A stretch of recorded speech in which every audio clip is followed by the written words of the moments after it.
Hello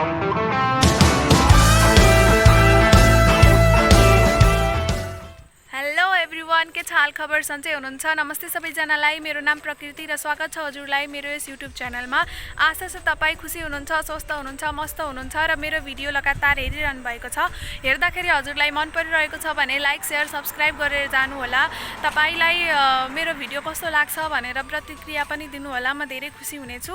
आजको यो भिडियोमा मैले हजुरहरूलाई वार डकुमेन्टेसनको बारेमा बताउन गइरहेको छु। वार डकुमेन्टेसनमा पनि मेनली मैले फोकस गरेर डिटेल रूपमा एनुअल इन्कम र सपोर्टिङ डकुमेन्टको बारेमा बताउँदैछु। एनुअल इन्कम पनि कति देखाउने, कसरी देखाउने, के सपोर्टिङ डकुमेन्टहरू चाहिन्छ भनेर चाहिँ यो भिडियो हुनेछ। यो भिडियो तपाईहरुको लागि धेरै इन्फर्मेटिभ हुन सक्छ, किनकि धेरैको मनमा क्वेशनहरू हुन्छ नि त, कसरी देखाउने हो, हाम्रो घरमा त यति धेरै पैसा आउँदैन, यति धेरै हाम्रो फ्यामिलीमा इन्कम छैन, कसरी देखाउने भन्ने हुन्छ नि त। यो धेरै क्वेशनहरूको एन्सर चाहिँ यो भिडियोमा छ। त्यही पनि केही क्वेशनहरू छुटेको छ भने चाहिँ तपाईले कमेन्ट सेक्सनमा लेख्न सक्नुहुन्छ। फिल फ्री टु राइट के भन्नु हैन, तपाईलाई जे मन लाग्छ तपाईले त्यो लेख्न सक्नुहुन्छ। म धेरै खुसी हुन्छु हजुरहरूलाई रिप्लाई गर्नको लागि। ल ढिला नगरिकन सुरु गरौँ है त भिडियोतर्फ। एनुअल इन्कम र सपोर्टिङ डकुमेन्ट्सको बारेमा भन्नु अघि हजुरहरूलाई वार्डमा के डकुमेन्टहरू बनाउनु पर्दो रहेछ भनेर चाहिँ मैले अलिकति के डकुमेन्टहरू बनाउनु पर्दो रहेछ भनेर चाहिँ भन्न चाहन्छु। तपाईले के गर्नु पर्दो रहेछ भन्दाखेरि हजुरको बर्थ सर्टिफिकेट यदि नेपालीमा छ भने हजुरले त्यसलाई इङ्ग्लिसमा गराउनु पर्ने हुन्छ। अनि अर्को रहेको छ एड्रेस भेरिफिकेसन। तपाईँ अरू कुनै ठाउँमा आएर त्यहाँ सरेको हो कि अब जे पनि हो, अब त्यहीँ जो बसिरहेको भए पनि तपाईँले म यहीँ पर्मानेन्टली बस्छु भनेर चाहिँ एड्रेस भेरिफिकेसन गर्नुपर्ने हुन्छ। अर्को रहेको छ रिलेसनसिप भेरिफिकेसन। तपाईँलाई कसले पैसा दिएको छ नि त, हेल्प गरेको हुन्छ नि त। अब तपाईँले आफ्नो पैसा लगाएर आउनु भएको त हुँदैन नि त। जस्तै तपाईँलाई मम्मी बाबाले, अब सासू ससुराले, हजुरबुवा हजुरआमा, अब कसको प्रपर्टी देखाउँदै हुनुहुन्छ, कसले तपाईँलाई फाइनेन्सियली हेल्प गर्दैछ, उहाँहरूसँगको रिलेसनसिप भेरिफिकेसन गर्नुपर्ने हुन्छ। त्यो पनि वार्डबाट नै गर्ने हो। र अर्को रहेको छ ट्याक्स क्लियरेन्स। तपाईँले एनुअल इन्कम कति देखाउनुहुन्छ त्यतिको चाहिँ ट्याक्स क्लियरेन्स गर्नुपर्ने हुन्छ, त्यति गर्नुपर्ने हुन्छ। अर्को रहेको छ अब annual income and supporting documents. Annual income and supporting डकुमेन्ट्सको बारेमा चाहिँ अब मैले फुल डिटेलमा भन्न सक्छु भन्नाले भन्न गइरहेको छु। तपाईलाई जे पनि जान्न चाहनुहुन्छ अलिकति रहन सक्छ नि त, तपाईँले भन्न सक्नुहुन्छ। यसरी भिडियो गराउँदा तपाईँलाई कस्तो लाग्यो, त्यो मैले तपाईँलाई यसो वातावरण पनि देखाइदिएर गराउँछु। एउटै कोठामा बनाउन भन्दा यसरी तपाईँले क्यानाडाको यसो माहौल हेर्न सक्नुहुन्छ, मौसम हेर्न सक्नुहुन्छ भनेर चाहिँ यसरी गराइरहेको। तपाईँलाई मन पर्यो मन परेन, कस्तो लाग्यो भिडियो भनेर चाहिँ प्रतिक्रिया दिनु होला, मलाई धेरै नै खुसी लाग्छ। ल सुरु गरौँ है त। सबैभन्दा सुरुमा हजुरले आफ्नो एनुअल इन्कम कति देखाउने भन्दाखेरि हजुरलाई मैले पहिला नै भनिसकेँ, हजुरहरूले 30 लाखभन्दा माथि देखाउन सक्नुभयो भने त्यो धेरै राम्रो हुन्छ। किनकि अब विदेश आइसकेर पढ्न आइसकेपछि चाहिँ हजुरको घरको खर्च सँगसँगै विदेशमा मेरो छोरछोरी पढाउन जाँदाखेरिको खर्च पनि मैले म्यानेज गर्न सक्छु भनेर देखाउने हो नि त। त्यही भएर तपाईँले 30 लाखभन्दा माथि देखाउनु भयो भने त्यो धेरै राम्रो हुन्छ। र त्यो देखाउनको लागि सबैभन्दा सुरुमा देखाउन मिल्ने भनेको कुरा नै बिजनेस हो। यदि बिजनेस छ भने चाहिँ आफ्नो बिजनेस पेपरहरू सबै ल्याउनु पर्ने हुन्छ, त्यसलाई इङ्ग्लिसमा ट्रान्सलेट गर्नुपर्छ नोटरीमा लगेर। अनि त्यसपछि त्यो एउटा तरिका हुन्छ। अर्को तरिका हो भनेको बिजनेस पार्टनरसिप। यदि आफ्नो बिजनेस छैन भने के भयो त, पार्टनरसिप गरेको देखाउन मिल्छ। पार्टनरसिप पनि 45 र 55 को यस्तै हुन्छ नि त। अब यस्तै गरेर तपाईँले देखाउन सक्नुहुन्छ। त्यसको लागि पनि तपाईँलाई पुरै बिजनेस पेपर चाहिन्छ। तपाईँले जोसँग पार्टनरसिप देखाउने हो त्योसँग तपाईँले पुरै बिजनेस पेपरहरू लिएर आउनु होला, छाप लगाउनु पर्ने हुन्छ। अनि त्यही भएर नै हुन्छ।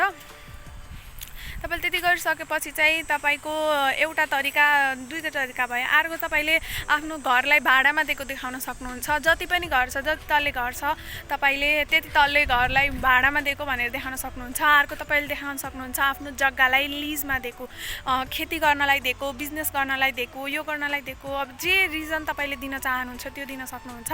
र अर्को रहेको छ तपाईँले चाहिँ अब कोही काम गर्नुहुन्छ, स्यालेरी आएको भनेर देखाउन सक्नुहुन्छ। अर्को रहेको छ तपाईँको मिलिट्री हुन्छ नि, अब तपाईँको कुनै उसमा पेन्सनहरू आउँछ, भत्ताहरू आउँछ, हुन्छ नि त। तपाईँको सरकारी जागिर छ, तपाईँको कोही विदेशमा हुनुहुन्छ, उहाँको पैसा आउँछ, रेमिट्यान्स आउँछ। तपाईँले यसरी तपाईँले आफ्नो एनुअल इन्कमलाई चाहिँ 30 लाखभन्दा माथि सजिलै देखाउन सक्नुहुन्छ। आत्तिनुपर्ने केही पनि छैन। मैले पनि आफ्नो कसरी पुऱ्याएँ भन्दा आफ्नो बिजनेस पार्टनरसिप गरेँ, अर्को ल्यान्ड लिज गरेँ, अनि अर्को के गरेँ, अनि स्यालेरी देखाएको। यति 3टा तरिकाले मैले मेरो आफ्नो 30 लाखभन्दा माथि देखाएको हो। त्यसैले तपाईँलाई यति धेरै तरिका भने तपाईँले यति तरिका मध्येबाट नै तपाईँले आफ्नो एनुअल इन्कम 30 लाखभन्दा माथि देखाउन सक्नुहुन्छ। यो त भयो कसरी आफ्नो एनुअल इन्कमलाई 30 लाखभन्दा माथि देखाउने। र रहेको छ अब सपोर्टिङ डकुमेन्ट्सहरू। के सपोर्टिङ डकुमेन्टहरू चाहिन्छ त?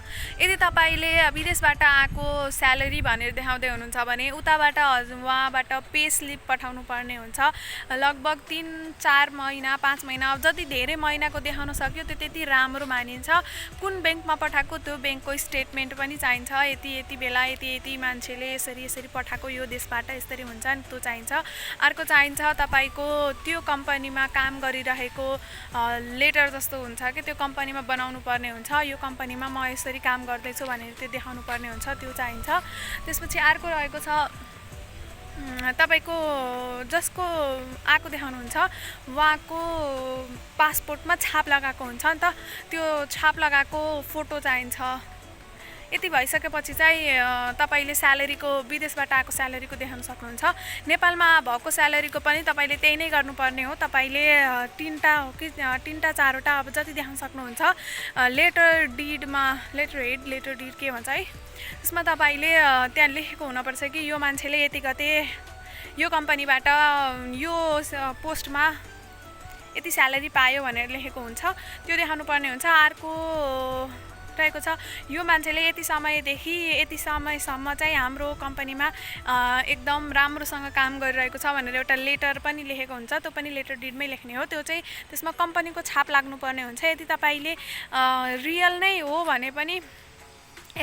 हो भने तपाईलाई त्यही उसले छाप लाएर दिन्छ। यदि रियल होइन भने चाहिँ तपाईले अब नक्कली गराउँदै हुनुहुन्छ भने छाप चाहिँ लगाउनु पर्ने हुन्छ, सिग्नेचर चाहिन्छ। यताउति या त आफै म्यानेज गर्ने कुरा हो। यदि तपाईको आफ्नो बिजनेस छ भने त केही समस्या नै भएन। यदि तपाईको चाहिँ आफ्नो बिजनेस होइन र पार्टनरसिप देखाउँदै हुनुहुन्छ भने चाहिँ तपाईले वकिलसँग गएर नोटरी अफिसमै गराउँदा नि हुन्छ। नोटरीमा गएर के गर्नुपर्छ भन्दाखेरि पार्टनरसिप एग्रिमेन्ट पेपर गराउनु पर्ने हुन्छ। त्यो एग्रिमेन्ट पेपरमा चाहिँ लेखेको हुनुपर्छ कि यो मान्छेसँग मैले यति समयदेखि यति समयको लागि हुन्छ नि, अब यति % मेरो पार्टनरसिप छ यो कम्पनीमा भनेर एउटा वकिलको सिग्नेचर सहितको हुनुपर्छ। त्यो चाहिँ नोटरी गर्ने अफिसमा पनि सजिलै बनाइदिन्छन्, त्यो गराउनु पर्छ। अर्को तपाईले त्यही कम्पनीमा काम गरेको देखाउन चाहनुहुन्छ भने पनि स्यालेरी स्लिप, अनि त्यसपछि यो कम्पनीमा यसरी पोस्टमा काम गर्न लागेको यताउति त्यो त भइहाल्यो।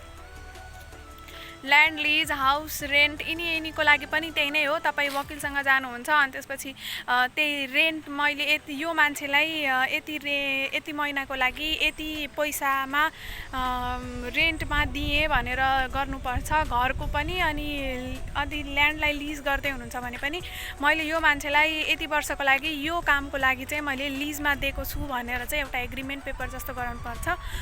त्यो गराइसकेपछि चाहिँ तपाईको सपोर्टिङ डकुमेन्ट पनि सक्यो, एनुअल इन्कमको देखाउने झन्झट पनि सक्यो।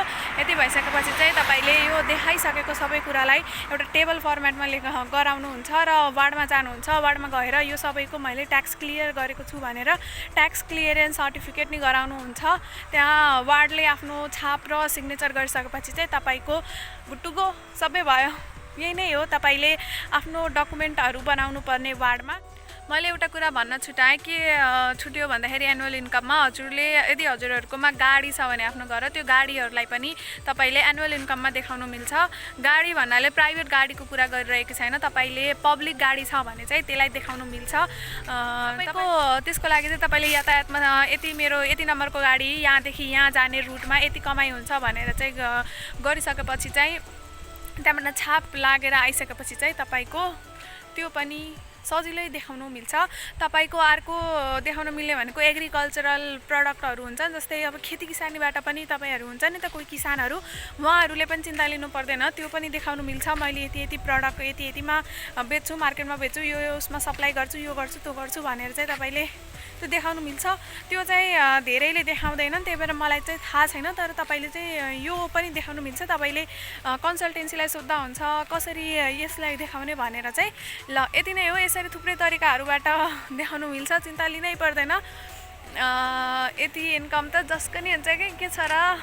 ल तपाईलाई यो भिडियो इन्फर्मेटिभ लाग्यो भने लाइक शेयर सब्स्क्राइब गरेर जानु होला। मन पर्यो भने, मन परेन भने, के कुराहरू सुधार्नु पर्ने छ जस्तो लागेको छ भने पनि तपाईले कमेन्ट सेक्सनमा लेख्नु होला। म सधैँ खुसी हुनेछु तपाईहरुको प्रतिक्रिया पढेर।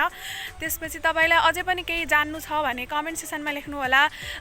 भन्नु अझै पर्सनली कनेक्ट हुन मन छ भने फेसबुक एकाउन्टमा पनि तपाईले, इन्स्टामा पनि तपाईले मलाई कन्ट्याक्ट गर्न सक्नुहुन्छ। र मेरो बाँकी भिडियो हेर्नु भएको छैन भने डकुमेन्टेसन रिलेटेड तपाईले त्यहाँबाट हेरेर पनि पुरै जानकारी लिन सक्नुहुन्छ। टिल देन अर्को भिडियो नआउँदासम्म चाहिँ stay safe, be happy, be motivated, always follow your dreams. Bye by.